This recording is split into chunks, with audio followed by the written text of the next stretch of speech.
Hey everyone, my name is Mohammed Asadullah, and you're listening to the Freelance Canada podcast. Today, more Canadians than ever are starting a freelance business and earning their financial freedom in the process. On this show, I interview Canadian freelancers and industry experts about the latest trends, ideas, and strategies that can help you accelerate the growth of your business. If you've been enjoying the show, please do me a favor and leave a 5-star review on Apple Podcasts. On the show today, I'm going to talk to Sharine Taylor. Sharine is an award-winning Toronto-based writer, critic, editor, producer, and director, as well as the editor-in-chief and publisher of Bashy Magazine. In this episode, Sharine and I talk about how Canadian freelancers can build a personal brand that can contribute to the growth of their business. So let's get to it. Everything sounds and looks good, so yeah. Awesome. So we've been talking about you interviewing some amazing, talented people, creatives, artists. Perhaps we can maybe even take a moment and understand what is it that you do as a freelancer? That is an interesting question because I do a lot of things. But the main thing that I do is I'm a music and culture writer. Specifically, I'm really interested in the music and the culture coming out of the Caribbean. And even more specifically, I'm interested in the music and culture that's coming out of Jamaica, partially because that's my own heritage. And I'm not sure if you can attest to this, but growing up in Toronto, there was like not a day that went by where I wasn't engaging in some capacity with Jamaica and her products. So whether that is like buying food from like buying a patty or like just seeing a record store, the music, it's just everywhere. So I never felt far removed from my roots in that capacity. And as I got older and was interested in creating my own things and figuring out what I wanted to do, it was that. I'm like, I know I want to write about that. I know I want to share that experience with people and talk about my identity as a Caribbean person, my identity as somebody in the diaspora in much more different and nuanced and complicated and complex ways. So I've sort of been able to do that mostly with writing. I recently ventured into film, which is an entirely different, much more collaborative experience. And then on the side, I like build websites and like I write bios for a range of people. Anything that's sort of like related to writing, copywriting, and things like that, that's all under the house of Sharine. Now, in terms of freelance, how did you get started with your writing, with your designs, with filming, all of this? So when I was a student, I was broke and struggling, which is an outfit that a lot of students wear. And I was trying to basically figure out how like I was going to make ends meet. So I did some music journalism, like for free, just covering shows and covering concerts. And then I believe I had pitched something and I got like paid $100 for it. And I was like, I can get paid to write? This is incredible.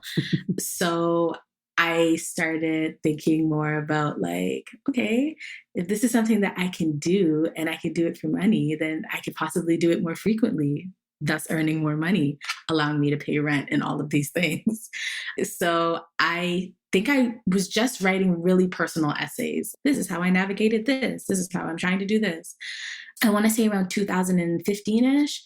This was when this research, or conversations rather, about this resurgence of dancehall were coming to the fore, notably with Justin Bieber's Sorry record and sort of all of those air quotes, tropical sounding records that came after. And I was like, what is this tropical sounding thing? Why are people saying that dancehall disappeared? It has literally gone nowhere. Yeah. But, you know, for me, retrospectively, like I'm somebody who was listening to dancehall still. So for me, it hadn't gone anywhere.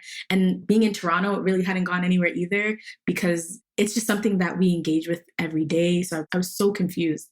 And then when I was looking at the editorial landscape of the people who were covering these articles and sort of penning these stories, like none of them were Jamaican people. And there was just sort of this, for me reading it, was there's this like disconnect about what was happening. So I think in just really good timing, I pitched a story to Vice and they accepted this pitch. So we worked on this story and it was sort of became like my first official byline in my eyes. And it was sort of talking about like, what does it mean to have dancehall back into the fore and who gets to sort of have these conversations and what artists are being credited with whatever they're being credited with. And then a few months later, they had an opening for a editorial intern at Noisy, which was Vice's music arm at their Toronto office. And I was like, this is perfect. So I was able to obtain that internship and I wrote more and got more experience. And then when I was finished, I was like, I feel like this is something that I want to do. Giving myself homework for life as a writer, which is essentially what you do, sounds like the career path I want to take.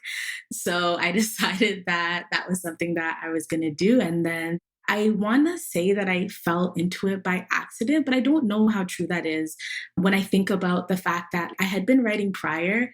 And then when I was in school, I started writing for my school's papers. I was a contributor, then I was an arts and life editor, and then I was the editor in chief. And all of these things were sort of happening simultaneously. So when I think about it, I'm thinking that it may have been like more intentional or just that I saw that it was something that I could do. And then now I want to say maybe this year 8 of writing in the capacity that I do, I really feel like there has been way more intention in like the kinds of things that I'm writing, the kinds of stories that I'm taking on, and the kinds of narratives that I'm interested in sharing with people and learning how to make that sustainable as a freelancer. And I also want to tack on too, because I do think that this is important, that a part of the decision to become a freelancer is also understanding the state of the media landscape that exists in Toronto and understanding, especially given all the conversations that have been happening within the past few months, is that there are not many spaces for one, cultural and arts writing. Usually when there are layoffs, arts, lifestyle, culture, those sections tend to be the first ones to go. So there's a high turnover rate. People are usually in and out of those positions. There's not much security. Security is a very loose word right now, but there's not much of it. So there's that to consider. The second thing is that Black folks don't often get hired in media, and there's not many spaces for us to exist. And that's just like a reality that I had to understand, accept, and I think I'm still sort of trying to contend with it. So given the kind of writing that I want to do, given the kind of focus that I want to focus on, freelancing was just the obvious thing to do. And I feel like that was more of a decision that was a response to just everything that's happened, and certainly not something that I decided for myself, if that makes any sense. I find it so interesting that you're a music and culture writer. And when you look at least what is maybe in the Western Canadian American world defined as culture is very much as a result of the influence of music. And a lot of those musicians and artists are Black. So to be a Black writer covering music and culture in a space where there perhaps aren't as many opportunities to cover it, or at least ones where you can generate some form of revenue to sustain yourself. But then on top of that, you're also the first ones out of the door. Yeah, all the time. And it's even more difficult because you're Black to get those opportunities. I mean, even if you look at Source magazine, right? It started off with covering hip hop, covering rap, covering R&B. It started with 2 white guys, from what I recall correctly, no? I'm not entirely sure, but if that's what, I mean, sure. So I find it so interesting that you have all these companies that you've contributed to: Vice, Noisy, Fader, Days, Nylon. And most of those probably are owned by people who benefit from covering culture that is defined by Black people. Right. But should something go wrong in the market, there's a recession or whatever have you, or just general cuts, I feel like Black women are probably the first ones to sort of take the door out. And then it sort of like moves up because people that are higher up generally tend to be white. And that's a conversation that a lot of folks have been having with layoffs, not even in Canada, but like elsewhere, that typically when those cuts happen, it's like Black folks, women of color, like Black women, those are usually the first people out the door. And the verticals like culture, lifestyle, like things that are considered niches or niching on a specific thing, those are usually the first ones out the door. So I feel like for a long time, and I'm sure like regardless of whatever freelance position or title you hold, for a long time, I really, really, really wanted to be hired in a formal space. One, so that I could have that experience. And because I felt like it might have offered opportunities for me to earn a higher skill set, like enhance my technical skills. But like mostly because like that's kind of cool that like, you know, every 2 weeks you can expect a paycheck and not have to like chase a client down and not deal with like net 30, net 60, net 90 days, which drives me crazy. So that part of being hired formally was really attractive to me. Also, I'm a Cancer, so my zodiac sign implores for me to like want to have those things, want to have financial security. And I mean, that is like every sign, but I know specifically that a large part of at least being a Cancer is comfort and security and stuff. And financial security is, of course, important to anyone, but it was also really important to me. And I feel like given my understanding of how media works and, you know, working in or within, outside of, in opposition to, parallel to Canada's media industry, I sort of had to just assume that freelancing was just the way that things were going to happen. Otherwise, I would have ran into a whole other set of problems. Like, what does it mean if I don't get hired? Is this a reflection of me? And like, nobody really has time for existential, you know, queries about life and who you are and what you contribute to the world. So like freelancing was just like the lesser of two evils, I think. And yeah, I think there's a lot of flexibility that I really do appreciate. And I think that I have to like sit down and have conversations like these for me to be like, maybe it's not that bad. But I think it's just understanding that whichever you do, whichever path you decide to go down, whether it be formally employed or whether it be like freelancing, it's just a different set of things to negotiate. And I find that I have been negotiating the things, whatever they are, with freelancing with a lot more ease, or at least I'm more willing and open to take those things on as they come.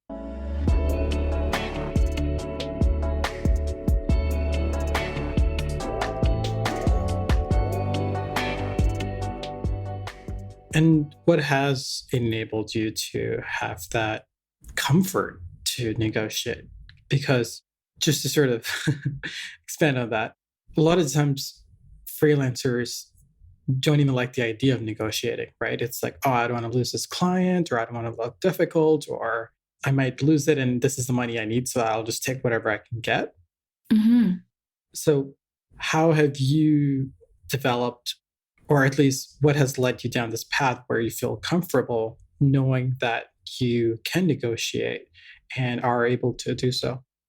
Yeah, I used to be so insecure about like negotiating rates, taking on assignments, and being comfortable with whatever was being offered and stuff like that. And like just all the negotiation that comes in with freelancing.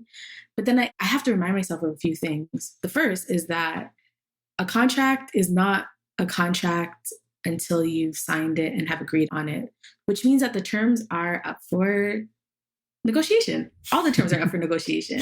And I think people forget that. Like they say contract, an offered rate or whatever, and you don't have to accept those things. I mean, of course, if those things haven't already been discussed and the contract is being made after said discussion, but if there is a term in there, or if there is a clause in there, or if there's room to add stuff, there should be, it's a contract and it hasn't been signed, then there should be room for discussion. So it's understanding that capacity of it, which it took me a little bit of time, But then I was like, wait a minute, if I don't follow through with whatever's outlined on the contract, then it's enforceable by the people who are giving it to me, which means that it also works in reverse. If somebody doesn't follow through with the terms on the contract, then I should also be able to assert my rights in whatever capacities they are to ensure that the terms as outlined in our contracts are met. So it's understanding that the contract is a two-way street and that it's supposed to function in the best interest, not even in the best interest, but yes, that is how it's supposed to function, in the best interest of two parties, but reading it and understanding like where this might not fit and being able to have space to talk to that. So there's that.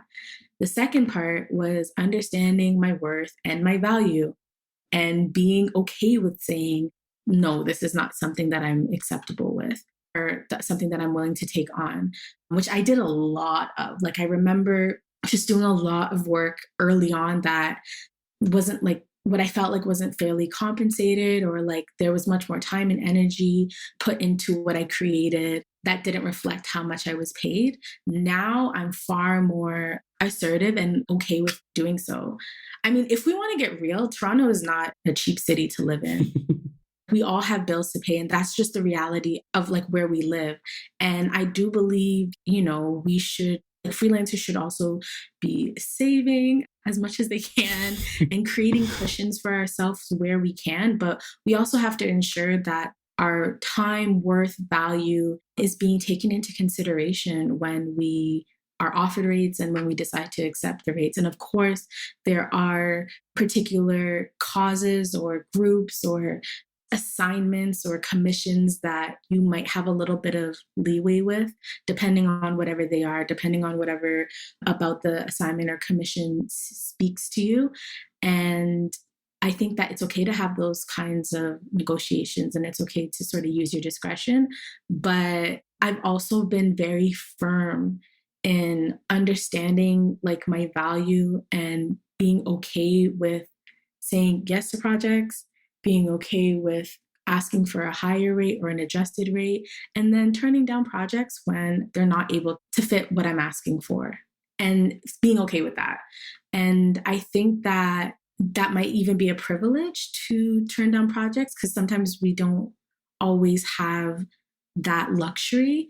But I do think at the very least, we probably owe ourselves in knowing that anything that you're offered, like you can say, there should be at least some room for negotiation. And I think that we can at least try for that. Clearly, early on in most freelancers' journey, it's been difficult to even know what you should be charging, let alone that you should be negotiating, let alone that you can come to a point where you're actually having people come to you. And all that just sort of adds up over time. For some people who are fortunate enough that things just work out perfectly right off the bat, kudos to them. However, for a lot of freelancers, it is a business you're starting, and that business can take time and you will make mistakes.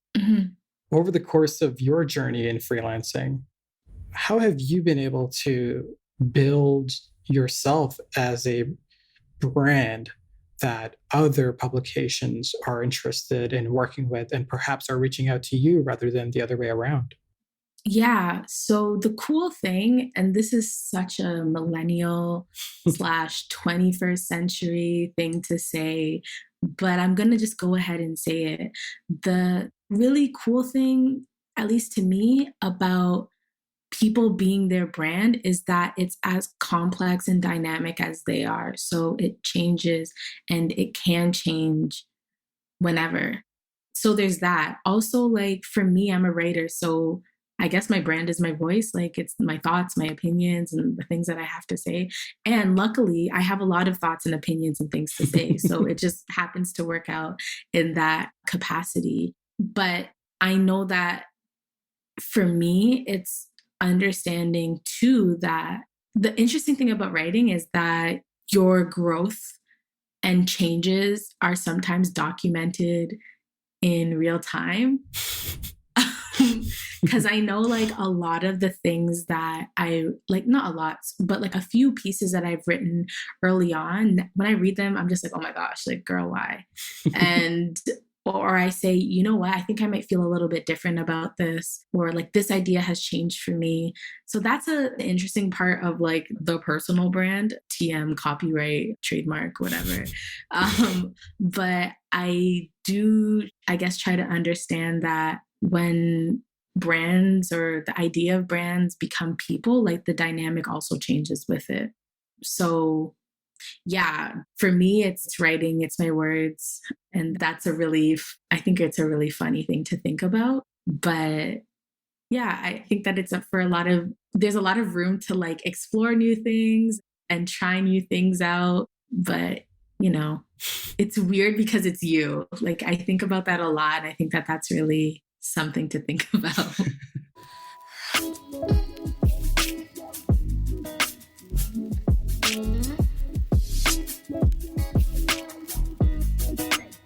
When did you first see yourself as a brand? I don't know. I don't know if I've like ever. I feel like that's such a funny question. I think maybe everyone is a brand, but then it's just like, I think brand is just a replacement word for a set of values you hold or your character. And then it just becomes amplified when there's a certain visibility attached to it, right? Like we all move with a set of values and schools of thought that dictate who we are, what we do, what we buy, what we purchase, what we consume, what we don't consume, what we don't buy. And I think that the intersection of the personal brand is when there's this added layer of visibility, which is, oh my gosh, this whole other, that is the springboard into talking about the conversations that people are having right now, stan culture, cancel culture. Why do we feel so personally affected when a celebrity does something that we see as like not part of their brand, or maybe part of their brand that was hidden, you know, for like sensationalism and all that stuff, right? I think that that's where it comes from. It's that, you know, the idea of celebrity is that it is this added element of visibility, and our reactions to it when we see celebrities stepping outside of what we've ascribed to them or what they've ascribed to themselves. Like, you know, when you take on certain campaigns or partner with certain brands or whatever, it becomes a moment because they are not acting in tune with whatever their brand is or whatever we believe their brand is or whatever they've sold their brand as. But for me, like how I understand the intersection of the personal and branding is that it's really just this added layer of visibility that sort of transitions one from being this like personal brand. A few years ago, my friend Talia used to say, she like works in PR and communication. She used to say like, that's totally not, like that's off brand. And I thought that was the funniest thing ever because of how we understand branding, right? So like if we saw something we didn't agree with, we'd be like, that's off brand. It needs to go away. Or like, that's totally on brand. And even though I think it's said in jest, like it might speak to, you know, what we think about ourselves and the things that we engage in and what we think about others and the things that they engage in or choose not to engage in. I think we can both agree that regardless of if you are perceived to be a brand or not, there's still a matter of accountability and owning your mistakes as much as you own your successes. At the same time, I do think that there are freelancers who may not see the value of building a personal brand, or perhaps it scares them for a lot of the reasons you've said. Do you think there is much of a choice between being a brand or not, or is it just something that forms as a result of your access and audience and network and just your own success? Yeah, I think that once you do anything public, there's a certain level of attention that comes with it that you sort of get thrusted into the limelight. And I guess the next thing that happens is what you do afterwards. There are people whose work that I've engaged in and love, and I think it's so incredible. And I don't know what they look like.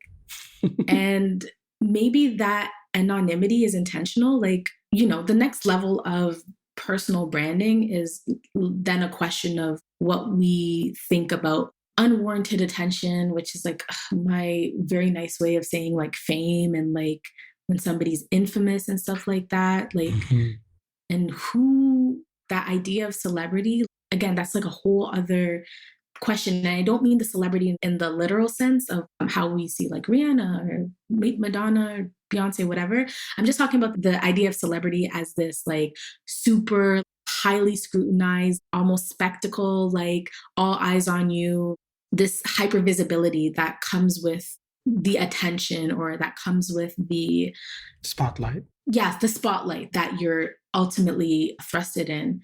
And I don't know, I kind of like, I think it's so ironic that one of the most prolific artists is Banksy and nobody knows who this person is. They have committed to anonymity. They could be anybody. They could be anywhere at any time. And I think that that's it. That's very interesting to me. So I do think that a part of figuring out what you want to do with the personal, I think a part of having the personal brand is figuring out what you want to do with it, especially once you're mobilizing on the spectrum of visibility. So, you know, if it's on a local level and then it gets to a national level, then it gets to an international level, like what are you planning to do with that? Is that important to you? For some people it isn't, for some people it is. Do with that what you will. But I do think it's a matter of understanding that maybe at one point, depending on whatever it is that you do or whatever, that might be a question that you have to answer. And, or it might be one that you want to ignore too. The personal brand, as the artist or freelancer understands it themselves, is like what they want to do with it. And for some people, it's nothing. Right. And that's cool. What would you say has been the mental health related aspects of having a brand and having that spotlight? I mean, yes, your brand, you can command higher rates, you could negotiate better terms, you may have clients coming to you rather than the other way around, but you also have people that are now more critical of you or harassing you or just in your DMs all the time. What has been the cost of it to your mental health? Yeah. So, this is a conversation that a lot of folks have been having online. And I should be specific. A lot of Black women with a fair bit of digital visibility have been having online is that there is this idea of if something goes wrong, they have to be the ones to write these whole threads about what injustice they're facing and people demanding that labor of them, and then people demanding that labor of them for free, or even people saying retweet this or share this or whatever, this demand of labor, even if it's digital labor. Then also this increased unwarranted digital harassment. We literally just saw that last week with, this rapper Talib Kweli and this Black woman online that had questioned something. And for 10 days straight, he had been essentially harassing her for 10 days. That's a week and 3 days. There's all this other baggage that comes with it.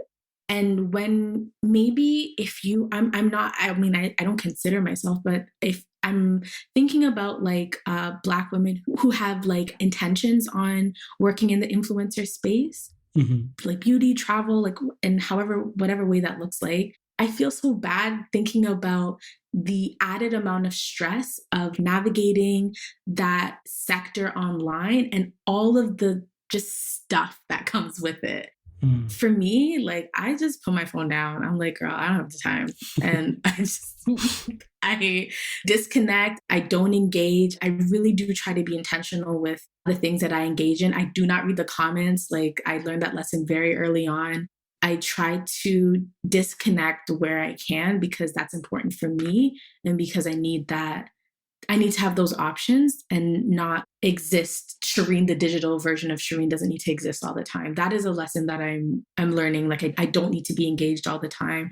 I don't need to be plugged in all the time because there's this element of self-care, even digitally, that I need to have for myself. So that is something that I've really been trying to commit to. I believe, I want to say maybe 2016, I do a digital detox. In December, I usually deactivate my socials for a while, or I just don't use it. I delete them off my phone. So I'm going into the new year thinking that I did something. It helps me. So It's something that I've been doing for a few years. I don't mind it. I feel like it sort of helps. But yeah, I do know that a lot of like Black women online who have accrued a kind of visibility that I don't have been very vocal about speaking to what kinds of harm that has introduced them to and what the expectations are of people who are following them or people who are like just don't have their best interests at mind. And I feel like that's a lot of things to navigate. And I really try to shield myself in the best way possible in the ways that I know how and in the ways that I can. So, right. Yeah. Well, Sharine, thank you so much for all of your insights and input. And thanks. I really, really appreciated this. I'd love to know where people can find out more about you and your work online. So, in conversation with the personal brand, there is a lady in South Africa who has Sharine with one H as a handle. So that is why my handle everywhere has two H's. So if you'd like to connect, I am Sharine, SHHARINE, on all platforms and online. Amazing. Well, thank you so much. Well, that's our show for today. If you liked Freelance Canada, then be sure to subscribe to our newsletter by visiting freelancecanada.fm. You'll get access to all of my personal notes, as well as book recommendations about the topics discussed in the episode. Now, you will not find any of this on our website, so be sure to subscribe if you don't want to miss out. As with most podcasts, you can listen to every episode through Apple Podcasts or wherever you get your podcasts. It would mean a lot if you could leave us a 5-star review. It would mean even more if you shared our podcast with another freelancer so it can help them in their journey too. Finally, if you're tired of leaving money on the table because you don't know which of your expenses you can write off, then sign up for Benji. You can start your 90-day free trial by visiting betterwithbenji.com, because freelance life is better with Benji. Thanks for listening.